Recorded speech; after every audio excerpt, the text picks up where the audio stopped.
Social media Andhra Pradesh ప్రజలు అరాచక పరిపాలనకు అంతమొందించారు. రోజు ఎక్కడ కూడా అరాచకాలు జరగడం లేదు, దాడులు లేవు, భూ అక్రమాలు లేవు. ఇలాంటి లేని పరిపాలన ప్రజలు కోరుకున్నారు. అలాంటి పరిపాలన ఆంధ్రప్రదేశ్ రాష్ట్రంలో జరుగుతా ఉంది. ఈ రోజు అవినీతి, విచ్చలవిడితనము, ఈ రోజు వేల కోట్ల రూపాయలు దోచుకున్న దోపిడి దొంగలందరూ కూడా వైఎస్ఆర్సీపీలో ఉన్నారు.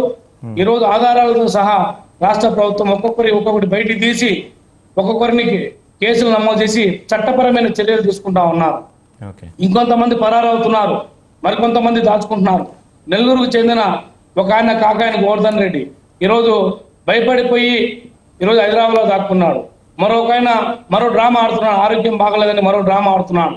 ఇలా చెప్పుకుంటా పోతే వైఎస్ఆర్సీపీ కొన్ని వేల కోట్ల రూపాయలు కుంభకోణం చేశాయి. ఈరోజు మధ్యమ కుంభకోణము, టెక్కో ఇళ్లను తాకట్టు, లాస్ట్ మందు బాబులను కూడా తాకట్టు పెట్టి జగన్మోహన్ రెడ్డి కానీ వైఎస్ఆర్సీపీ కానీ మీరు కూడా ఇంకా పరిపాలన గురించి మాట్లాడితే అంతకన్నా దరిద్రం ఏం లేదు. ఎందుకంటే వచ్చిన మొదటి రోజు నుంచే మీరు ప్రజావేదికను కూల్చిపెట్టతో స్టార్ట్ అయినటువంటి మీ పరిపాలన ఈరోజు విశాఖపట్నం ఋషికొండను ఏ విధంగా మీరు నాశనం చేశారో, మీ నాయకుడి లాభం కోసము, విలాసవంతమైన జీతం కోసము ఋషికొండను ఎలా నాశనం చేశారో ఈ రాష్ట్ర ప్రజలందరూ చూశారు. ఇలా చెప్పుకుంటా పోతే చాలా ఉన్నాయి. ఈరోజు గ్రౌండ్లు, పార్కులు ఈరోజు ఏది కూడా వదిలిపెట్టకుండా అన్ని తాకట్టు పెట్టున్నారు. మా అనిత గారు చెప్పారు, హోంమంత్రి గారు, ఆమె ఒక ప్రెస్ మీట్ లో ఈరోజు ఒకసారి డీజీపీ గారు చూడండి, మనకు కూర్చున్నటువంటి ఈ పోలీసు బిల్డింగ్ కూడా ఏమైనా తాకట్టు పెట్టున్నారో చూడండి అన్నారు.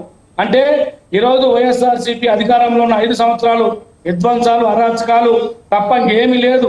ఎప్పుడన్నా చూసామా? ఉద్యోగులపైన దాడులు చూసామా? ఎంత దారుణంగా, ఎంత అన్యాయంగా ఈరోజు ఉద్యోగస్తులను, ఎన్జిఓస్ను నడి రోడ్ల మీద రోజుల తరబడి మీరు అరెస్ట్ చేసింది మీరు కాదా? దాడులు చేసింది మీరు కాదా?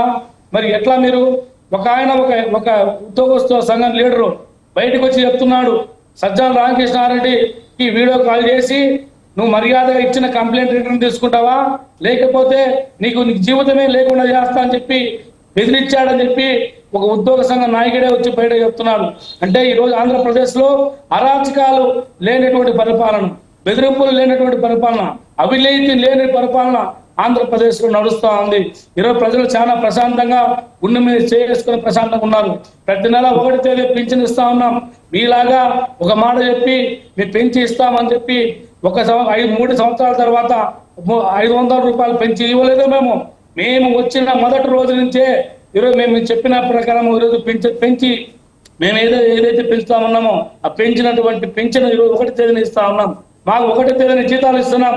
మీరు ఏ రోజున 5 సంవత్సరాల కాలంలో ఉద్యోగస్తులు 1వ తేదీని జీతాలు ఇచ్చారా? ఏ రోజున పెన్షన్ ఇచ్చారా?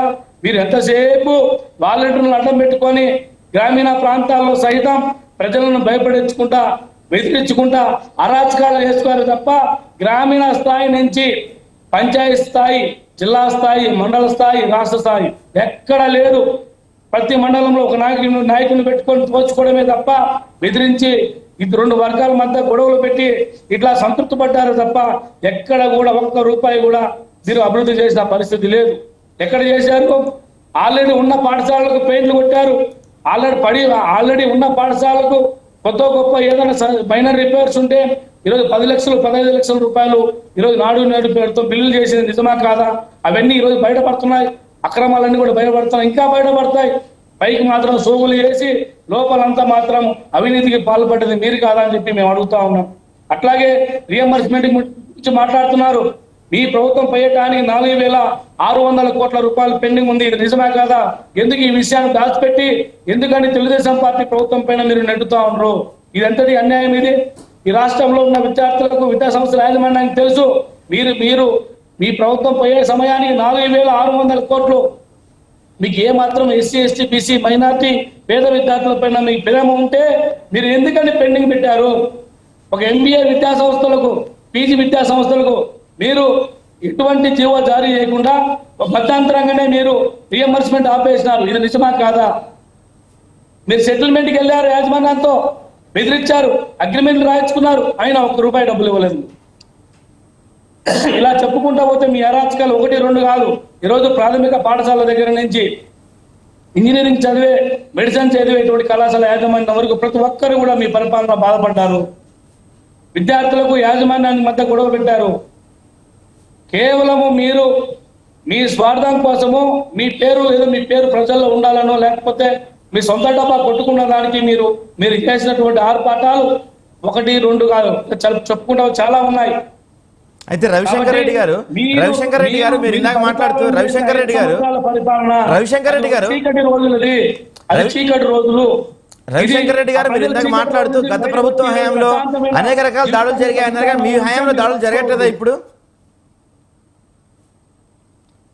రవిశంకర్ రెడ్డి గారు వినిపిస్తుందా సార్? చెప్పండి సార్. గత ప్రభుత్వ హయాంలో అందరిపైన దాడులు జరిగాయి, రకరకాల వ్యక్తులపైన దాడులు జరిగాయి అన్నారు కదా, మరి మీరు వచ్చిన తర్వాత కూడా దాడులు, రెడ్ బుక్ రాజ్యాంగం కొనసాగుతున్నట్టున్నాయి కదండి బహుశా? సార్, గత ప్రభుత్వం అరాచకం చేసిన వాళ్ళు ఎవరైతే ఉన్నారో, తప్పులు చేసిన వాళ్ళు ఎవరైతే ఉన్నారో, ప్రజాధనాన్ని దోచుకున్న వాళ్ళు ఎవరైతే ఉన్నారో, అవినీతి అక్రమాలు పాల్పడ్డ వారు ఎవరైతే ఉన్నారో వాళ్ళందరూ ఉన్నారండి, ఖచ్చితంగా ఉంటారు. తప్పు చేసిన వాడిని ఎవరిని కూడా ఈ రాష్ట్ర ప్రభుత్వం వదిలిపెట్టదు. దాక్కుంటున్నాడు. ఎక్కడ దాక్కున్నా తప్పు చేసిన వాడు చివరికి ఇక్కడికి రావాల్సిందే, శిక్ష అనుభవించాల్సిందే. ఓకే, రైట్ అండి. సో రవిశంకర్ రామారావు గారు మీరు చెప్పండి, దాదాపుగా దేశ చరిత్రలో ఎక్కడా చూడనంత అత్యంత చీకటి రోజులు, చీకటి పాలన మీరు అందించారని చెప్తున్నారు, ఏమంటారు మీరు? ఎందుకంటే చీకటి పాలన వాళ్ళకి అట్లా కనిపిస్తుందండి. ఇప్పుడు కళ్ళు లేని గుడ్డి వాళ్లకు అంతా చీకటిగానే ఉంటుంది. జనాలకు అట్లానే కనపడినట్టుంది కదండి ఈ సినిమా చెప్తున్నానండి, జనాలకు అలానే కనపడినట్టుంది కాదండి, జనాలకు అట్లా కనపడలేదండి. జనాలకి కనపడింది కానీ వీళ్ళు కళ్ళకి గంతలు కట్టి ఓట్లు వేయించుకున్నారు. ఎట్లా అంటే వీళ్ళు మోసపూరితమైనటువంటి హామీలు, సూపర్ 6 చెప్పారు కదండి. ఎక్కడన్నా ఈ రోజు బడ్జెట్ లో చూసుకుంటే మీరు వాస్తవాలు కనుక మనం మాట్లాడదాం అనుకుంటే బడ్జెట్ లో కేటాయింపులు చూడండి.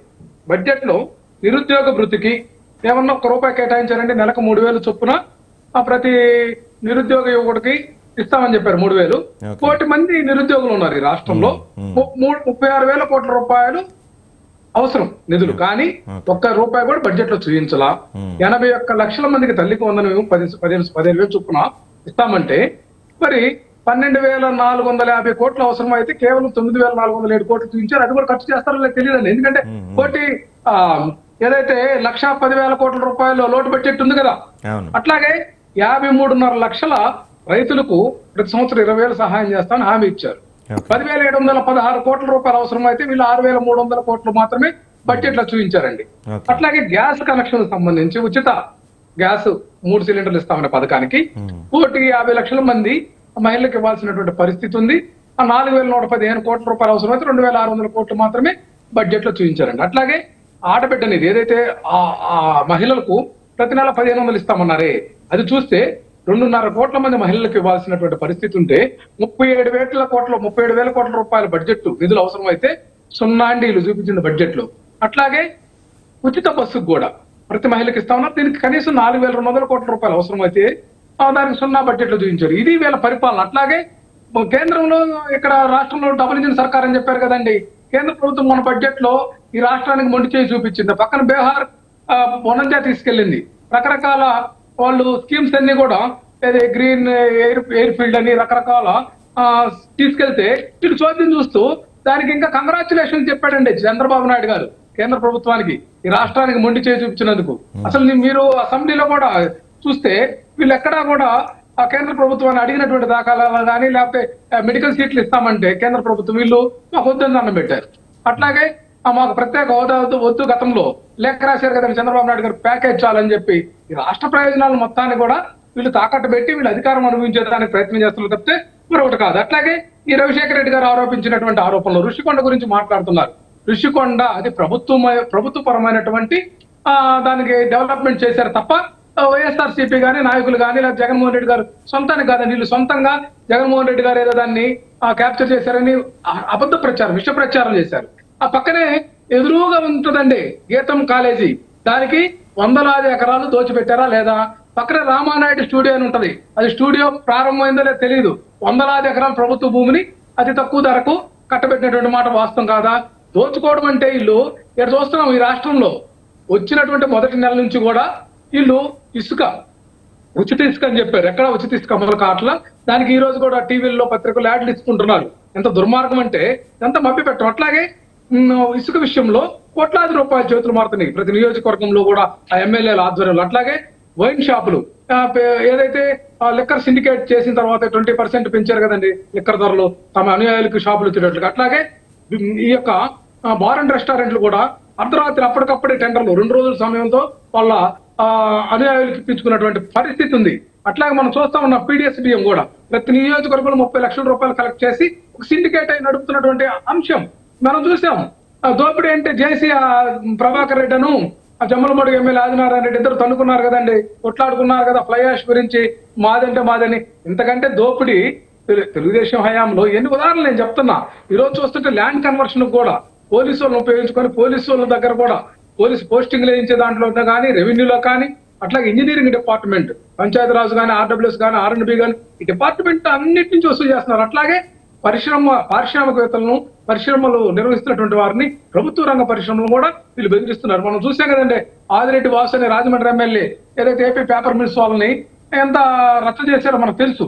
ఇటువంటి విధానాలన్నీ కూడా తెలుగుదేశం పార్టీ కానీ రామారావు గారు గతంలో మీ ప్రభుత్వం ఉన్నప్పుడు లోలుమాల్ కావచ్చు, లేకపోతే కియా కావచ్చు, అమర్రాజా బ్యాటరీస్ కావచ్చు, ఇవన్నీ కూడా మీ యొక్క బెదిరింపులకు భయపడే వాళ్ళు వెళ్ళిపోయారు అని టీడీపీ వాళ్ళు అంటుంటారు కదా, మరి నిజమేనా అదంతా కూడా? అమర్రాజా వెళ్ళలేదండి. అమర్రాజా ఎక్స్పాన్షన్ కి ఇక్కడ అక్కడ ఉన్నటువంటి పొల్యూషన్ కంట్రోల్ బోర్డు వాళ్ళు దాని నామ్స్ ప్రకారం రీచ్ కావట్లేదని చెప్పి అబ్జెక్షన్ పెడితే తెలంగాణ సెకండ్ ప్లాన్ పెట్టుకున్నారు. అట్లా కియా కూడా 4,000 కోట్ల రూపాయలు మళ్ళీ అదనంగా ఇక్కడ ఇన్వెస్ట్ చేసింది మా హయాంలో. కియా స్పేర్ పార్ట్స్ పోయిందంటున్నారు. వాళ్ళకి అనుకూలమైనటువంటి ప్రదేశాల్లో వాళ్ళు ఎక్కడైనా పెట్టుకుంటారు. కియా అంటే ఆంధ్రప్రదేశ్ ఒకటే కాదు కదండి, అది ప్రపంచవ్యాప్తంగా సంస్థలు నిర్వహించుకున్నటువంటి పరిస్థితి. వీళ్ళు చూసాం కదండి ఆ యొక్క జత్తులాని కేసు నట్టం పెట్టి జిందాల్ గారు 63,000 కోట్లతో ఇక్కడ మన రాయలసీమలో ప్రాజెక్టు పెడితే దాన్ని తరివేశారు కదండి వాళ్ళ మీద కేసులు పెట్టి జిందాల్ మీద. వీళ్ళు అభివృద్ధి కంటకులు, అభివృద్ధి నిరోధకులు, పారిశ్రామికవేత్తలకు వ్యతిరేకమైనటువంటి విధానం చేస్తున్నటువంటిది ఈ రాష్ట్రంలోను చంద్రబాబు నాయుడు నాయకత్వంలోని ప్రభుత్వం తప్పితే మరొకటి కాదు. మనం చూసాం చాలా అంశాల్లో. ఈ రోజు పవన్ కళ్యాణ్కి సంబంధించినటువంటి వ్యక్తులకు భూ కేటాయింపులు కూడా గత కేబినెట్ లో చేసినటువంటి విధానాలు ఎన్ని రచ్చరచ్చగా ఉంది ఇక్కడ. అందుకే లోకేష్ ఇక్కడ ఈ ప్రభుత్వం ఉంటుందో లేదో తెలియని పరిస్థితులు. అతను గ్రౌండ్ లో మన కార్యకర్తలు ధైర్యం చెప్పుకొని సమీకరించుకోవడానికి ఆ వ్యాఖ్యలు తప్పితే 10 నెలలకే రాష్ట్రంలో ఉన్నటువంటి అధికార పార్టీకి సంబంధించినటువంటి ముఖ్యమైనటువంటి లోకేష్ మాట్లాడినటువంటి మాటల్లో వీళ్ళ డొల్లతనం మొత్తం బయటపడింది కదండి. ఇదంతా కూడా మళ్ళీ ఆడిపోసుకోవటం. మాట్లాడదామండి రామారావు గారు, ఒక్క నిమిషం. రామారావు గారు మీరు చాలా సీరియస్ అలిగేషన్ చేశారు, ఒకసారి మాట్లాడదాం. రవిశంకర్ రెడ్డి గారు, రామారావు గారు అంటున్నారు పవన్ కళ్యాణ్కి సంబంధించిన వ్యక్తులకు భూములు కేటాయింపులు కూడా జరిగాయి, అంతేకాకుండా లోకేష్ మాట్లాడిన మాటల్లోనే కూటమి యొక్క ఐక్యత, కూటమిలోని డల్లతనం మొత్తం కనపడుతుంది అంటున్నారు. నిజమేనా? పవన్ కళ్యాణ్